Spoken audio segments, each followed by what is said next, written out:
Hi, I'm Brittany, and welcome back to my channel, The Book Dreamer. This is part 4 and the final part of my massive November book haul.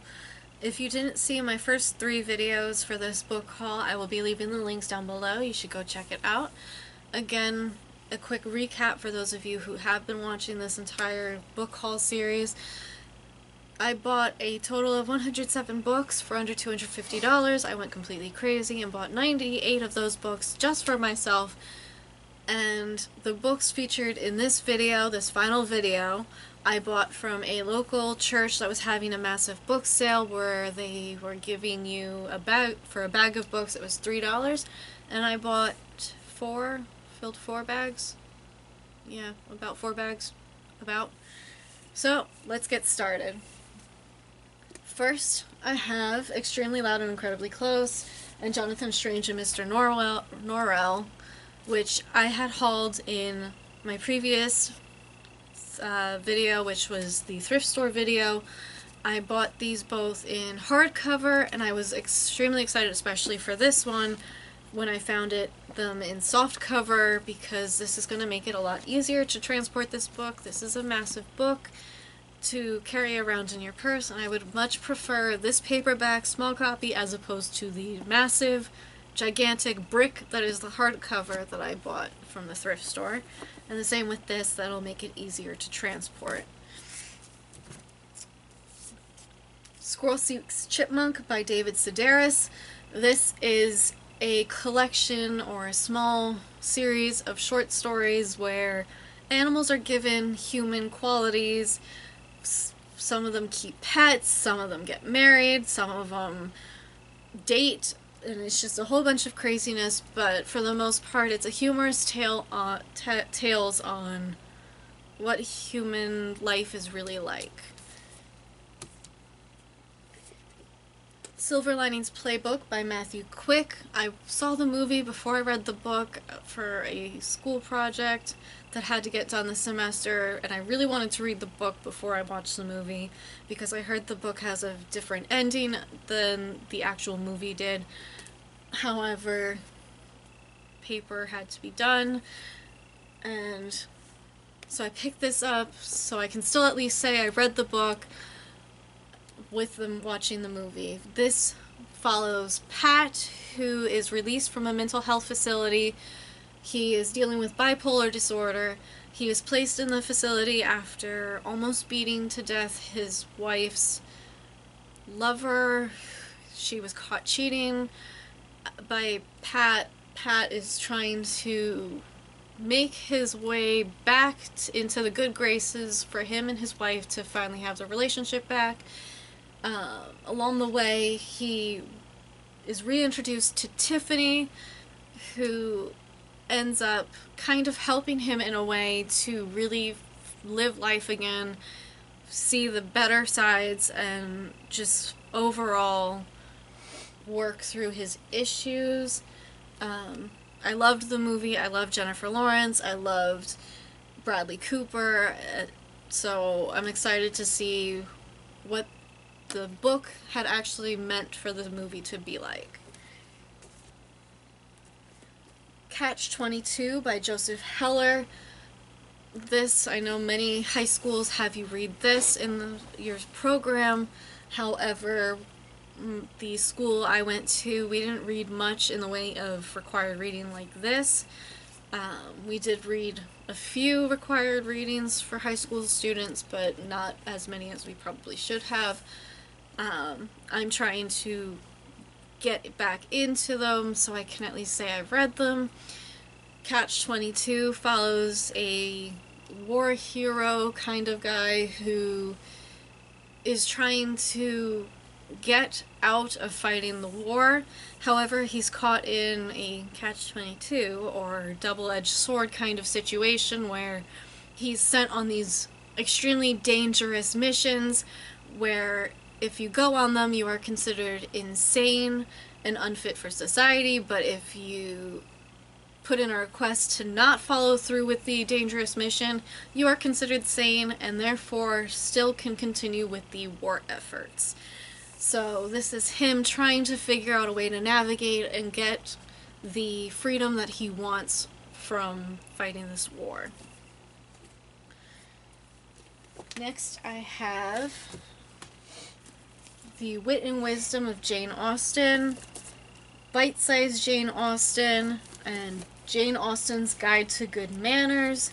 These are all collections of some of her tales that point to the best parts in her books, the areas where she really talks about what she thinks and believes about society, and just overall brings out a lot of the best of her works. I have not read any of her works, so I'm hoping by picking these up and reading these, especially since they're so short, I'll find the drive to actually pick up her actual works to read through as well.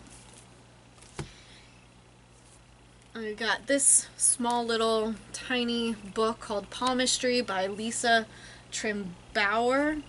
This is just a little how to read your palm. I love all the kind of new age stuff, the tarot cards, fortune telling. I love anything like that. So I picked this up just to see what my own palm will tell me and just kind of learn a few cute little parlor tricks or just get an idea of what it's really like to read palms. The Historian by Elizabeth Kostova. The only thing I really know about this is that a young woman finds in her father's library letters that have the unfortunate beginning of "My dear and unfortunate successor," and that this has a whole bunch of history that is entwined with Vlad the Impaler and Dracula, and it brings to life kind of that supposed history there, as well as bringing to life the actual Vlad the Impaler and having its own twist where maybe Dracula is actually still alive. I'm not entirely sure. I don't know much about it, but I'm excited to dive into this. Young Warriors, Stories of Strength, edited by Tamora Pierce and Josepha Sherman. This is a collection of 15 short stories written by different authors that's mainly grounded in the protagonists really fighting for whatever it is they believe. This is also in the realm of sci-fi and fantasy, so there's the sci-fi fantasy aspects of fighting for what they believe, so most likely trying to save themselves, their peers, their world, or whatever the author had wrote for their stories. The Immortals, which is book 1 in the Olympus Bound series. This is actually an art copy that I found. This came out in February of this year, 2016. So since this is an art copy, there's not much description given, but the back blurb was enough for me to grab this and say I definitely want to try to read this. And it is myth and reality collide in a thriller that sets Greek gods against a modern Manhattan backdrop. Much like Lev Grossman's The Magician spoke to a generation of adults who grew up with Harry Potter, The Immortals will enchant anyone who loved American Gods or Percy Jackson. I love gods. I read the first 3 books in the Percy Jackson series. I hope to pick those up and continue with them. Eventually, we'll see how that goes, because I've got a whole bunch of books to read, and I really want to really want to get back to it, because he's writing even more books all over the place with all the different pantheons. So I'm excited to try to read this. This is The Immortals by Jordana Max Brodsky. So there's that. I found Amulet Book 1, The Stonekeeper, and Amulet Book 2, The Stonekeeper's Curse. Oh goodness, don't fall. Amulet follows our 2 main characters, Emily and Navin. Emily and Navin experience a tragedy in the family, and they and their mother have to move to a mysterious house, but their mother is suddenly kidnapped by a tentacled creature, and they have to fight to get her back. I've heard a lot about this through BookTube, and when I saw these, I couldn't pass them up. I have Thief Taker and Thieves' Quarry, Book 1 and Book 2 of the Thief Taker Chronicles by D.B. Jackson. This series follows our main character Ethan in Boston in the 1700s. In this world, thief takers are people who are willing to go to the seedy underbellies and do whatever it takes to return stolen items to their original owners for money. Ethan works in Boston, but he is not the sole thief taker in Boston. There is another thief taker who claims Boston as her own ground and only allows Ethan to take the jobs that she does not want, that she feels are beneath her. Ethan is hired for a large sum of money to find a necklace of a murdered girl's family that is a prominent family in Boston. They are extremely wealthy, extremely high class, and Ethan ends up being drawn into a world of conspiracies and power, and he has to find the girl's killer, but he's also drawn into a world of magic, and Ethan has his own secret that he is able to use magic as well because he is a conjurer and needs to keep it hidden. I have Hawk Song by Amelia Atwater Rhodes. This is volume 1 in, I'm going to butcher the series name, the Keisha Roz series. This follows, there's a war going on between two different shape-shifting clans. One is of an avian variety and one is of serpents. The leader of the avian series, Danica, agrees to marry the leader of the serpents, who is Zane. Danica and Zane have to build an alliance, and the only way to do that is to agree to get married. Many people are opposed to it, and they have to try to make it work. Danica, however, has to trust Zane, and that's all Zane asks of her is for trust, but she is not sure if she is able to give him that. Uglies and Specials by Scott Westerfeld. This is book 1 and this is book 3 in the Uglies series. They did not have book 2 or book 4, but I at least can start with the Ugly series. This follows Tally. In Tally's world, when you turn 16, you go through a special surgery that allows you to become pretty. Being pretty is the only job that you can have, the only real job that you can have where you actually have a good life and have money. Tally can't wait for her 16th birthday so she can have the surgery and become pretty. However, her best friend Shay isn't excited for it, and in fact runs away when it's her turn for the pretty surgery. With this, Tally is given an ultimatum. She either has to turn her friend in to get her pretty surgery, or she doesn't become pretty at all. Next, I have The Scene Stone by Kevin Crossley Holland. This is book 1 in the Arthur trilogy. This follows 13-year-old Arthur, who is named after King Arthur. Arthur's father's best friend is named Merlin. Merlin gives Arthur a special stone that gives him a vision of King Arthur battling a dragon and fighting with swords and magic, and Arthur can't believe his eyes. Suddenly Arthur ends up finding out that the Scene Stone that he was given by Merlin doesn't just show the past, it shows the future. I have 4 books from the Charlaine Harris Aurora Teagarden Mystery Series.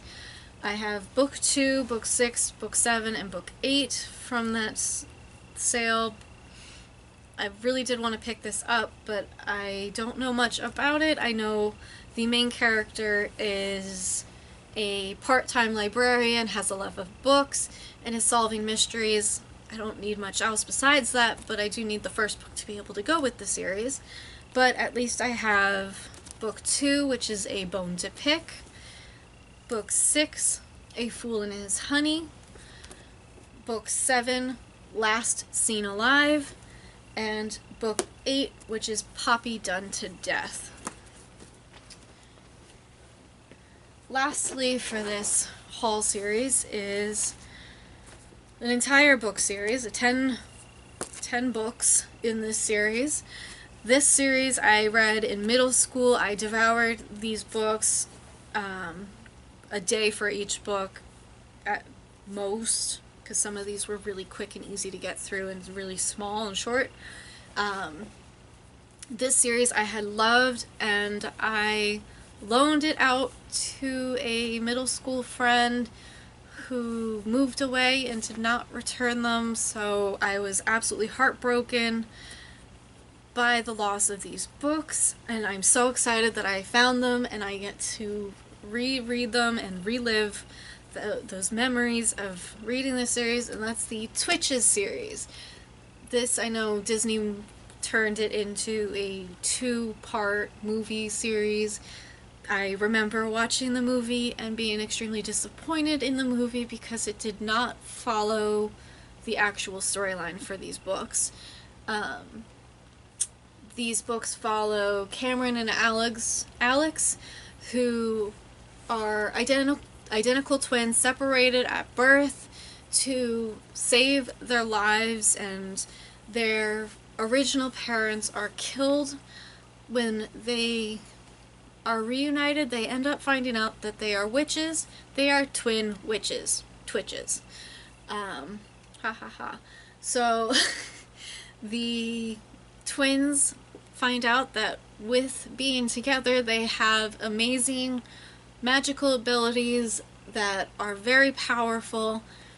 However, there is an evil that is willing to do whatever it takes to destroy them, because that evil killed their parents and wants to maintain the island that all witches and wizards are supposed to reside on. So this is a completed 10-book series by H.B. Gilmore and Randy Resfeld. This is The Power of Two, Building a Mystery, Seeing is Deceiving, Dead Wrong, Don't Think Twice, Double Jeopardy, Kindred Spirits, The Witch Hunters, Split Decision, and Destiny's Twins. All 10 books in this amazing series. I am so excited to pick those up again. That is it for this final part of my giant, massive November book haul. Leave a comment below if you've read any of these books, what you've thought of these books, and any suggestions you have about what books I may and should get to first, and tell me why. Thanks for watching, and I'll see you all next time.